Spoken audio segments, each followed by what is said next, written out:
Hi friends, welcome to Shahnaz cousins. ഇപ്പോൾ നമ്മുടെ നാട്ടിലൊക്കെ വൈറലായിട്ടുള്ള കൂന്തൽ നിറച്ചതിൻ്റെ റെസിപ്പിയാണ് നമ്മൾ ഇന്ന് കാണിക്കുന്നത്. ആവി പറക്കുന്ന കട്ടൻ ചായയും നല്ല എരിവൊക്കെയുള്ള ഈ ഒരു കൂന്തൽ നിറച്ചതും ഒരു സൂപ്പർ കോമ്പിനേഷനാണ്.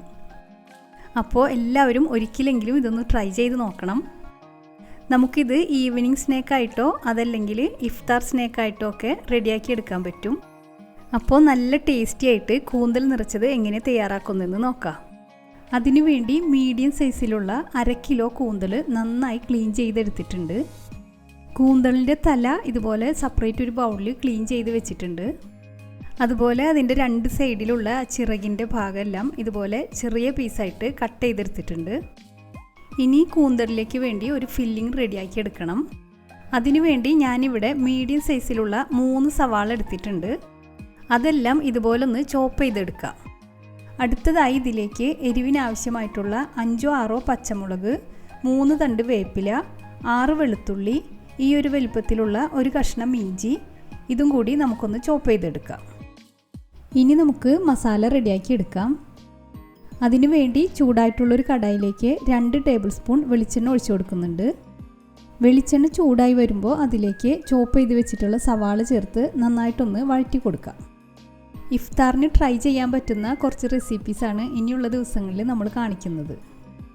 അപ്പോൾ എല്ലാവരുടെയും നല്ല സപ്പോർട്ട് വേണം. നിങ്ങളുടെയൊക്കെ സപ്പോർട്ട് ഉണ്ടെങ്കിൽ മാത്രമേ എനിക്ക് തുടർന്ന് വീഡിയോസ് ഇടാനും ഒരു ഇൻട്രസ്റ്റ് ഉണ്ടാവുള്ളൂ.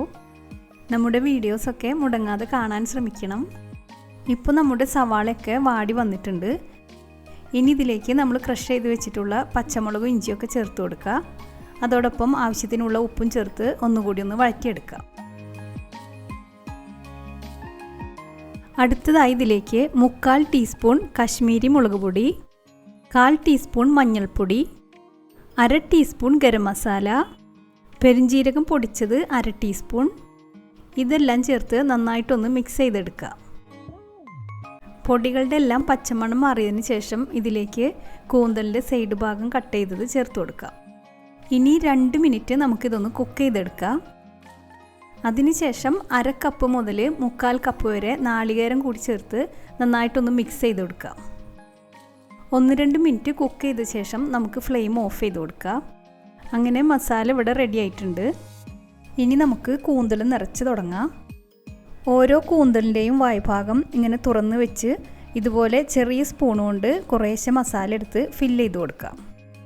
ഒരുപാട് ടൈറ്റായിട്ട് മസാല വെക്കരുത്. അപ്പോൾ കൂന്തൽ സ്റ്റീം ചെയ്യുമ്പോൾ അത് പൊട്ടിപ്പോകാൻ ചാൻസ് ഉണ്ട്. 1/2 ഭാഗം മുതൽ ഏകദേശം 3/4 ഭാഗം വരെയൊക്കെ മസാല ചേർത്ത് കൊടുത്താൽ മതി. മസാല ഫില്ല് ചെയ്തതിന് ശേഷം അതിൻ്റെ ഒരു തലെടുത്ത് ഇതുപോലെ വെച്ച് കൊടുക്കുക. ഇനി 1-2 ടൂത്ത് പിക്ക് വെച്ച് അതൊന്ന് ടൈറ്റ് ചെയ്തെടുക്കുക. തല എടുക്കണമെന്ന് നിർബന്ധമില്ല. നമ്മൾക്ക് വീഡിയോയ്ക്കുള്ളൊരു ഭംഗിക്ക് വേണ്ടി ഞാനത് എടുത്തതേ ഉള്ളൂ. അപ്പോൾ നിങ്ങൾക്ക് തല ഇഷ്ടമല്ലെങ്കിൽ ഈ ഒരു ഭാഗം സ്കിപ്പ് ചെയ്യുക. എന്നിട്ട് ടൂത്ത് പിക്ക് വെച്ച് അതൊന്ന് ടൈറ്റാക്കി എടുത്താൽ മതി. അങ്ങനെ ഓരോ കൂന്തലും നമുക്കിതുപോലെ ചെയ്തെടുക്കാം. ഇപ്പോൾ എല്ലാ കൂന്തലും നമ്മളിതുപോലെ മസാല നിറച്ചെടുത്തിട്ടുണ്ട്. ഇനി നമുക്കിതൊന്ന് സ്റ്റീം ചെയ്തെടുക്കണം.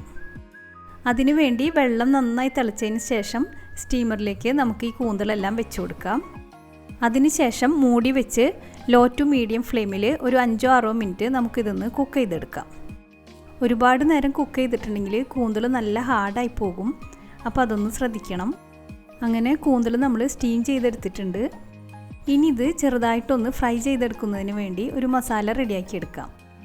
അതിനുവേണ്ടി ഒരു ഫ്രൈ പാനിലേക്ക് 3/4 ടീസ്പൂൺ കാശ്മീരി മുളക് പൊടി, 1/4 ടീസ്പൂൺ മഞ്ഞൾപ്പൊടി, 1/2 ടീസ്പൂൺ ഗരം മസാല, ആവശ്യത്തിനുള്ള ഉപ്പ്, 1/2 ടേബിൾ സ്പൂൺ വെളിച്ചെണ്ണ, ഇതെല്ലാം ചേർത്ത് നന്നായിട്ടൊന്ന് മിക്സ് ചെയ്തെടുക്കുക. ഇനി ഇതിലേക്ക് 1/4 കപ്പോളം വെള്ളവും ചേർത്ത് ഒന്നുകൂടി മിക്സ് ചെയ്തെടുക്കുക. അതിനുശേഷം നമുക്ക് ഫ്ലെയിം ഓൺ ചെയ്ത് കൊടുക്കുക. ലോ ഫ്ലെയിമിൽ വെച്ചിട്ട് നമുക്കിതൊന്ന് കുക്ക് ചെയ്തെടുക്കണം. ഈ ഒരു മസാല നന്നായി തിളച്ച് വരുന്ന സമയത്ത് നമുക്ക് സ്റ്റീം ചെയ്ത് വെച്ചിട്ടുള്ള കൂന്തൽ ചേർത്ത് കൊടുക്കുക. ഇനി ഇത് തിരിച്ചും മറിച്ചൊക്കെ ഇട്ട് ചെറുതായിട്ടൊന്ന് ഫ്രൈ ചെയ്തെടുക്കാം. കുറച്ച് വേപ്പിലയും ചേർത്ത് നന്നായി ഒന്ന് മിക്സ് ചെയ്തതിന് ശേഷം നമുക്ക് ഫ്ലെയിം ഓഫ് ചെയ്ത് കൊടുക്കാം. അങ്ങനെ നല്ല ടേസ്റ്റി ആയിട്ടുള്ള കൂന്തൽ നിറച്ചത് ഇവിടെ റെഡി ആയിട്ടുണ്ട്. അപ്പോൾ എല്ലാവരും ഒന്ന് ട്രൈ ചെയ്ത് നോക്കണം. വീഡിയോസൊക്കെ ഇഷ്ടമാവുന്നുണ്ടെങ്കിൽ ലൈക്കും ഷെയറും സബ്സ്ക്രൈബൊക്കെ ചെയ്തൊന്ന് സപ്പോർട്ട് ചെയ്യണം. അപ്പോൾ പുതിയൊരു റെസിപ്പിയുമായി നമുക്ക് വീണ്ടും കാണാം. Thanks for watching.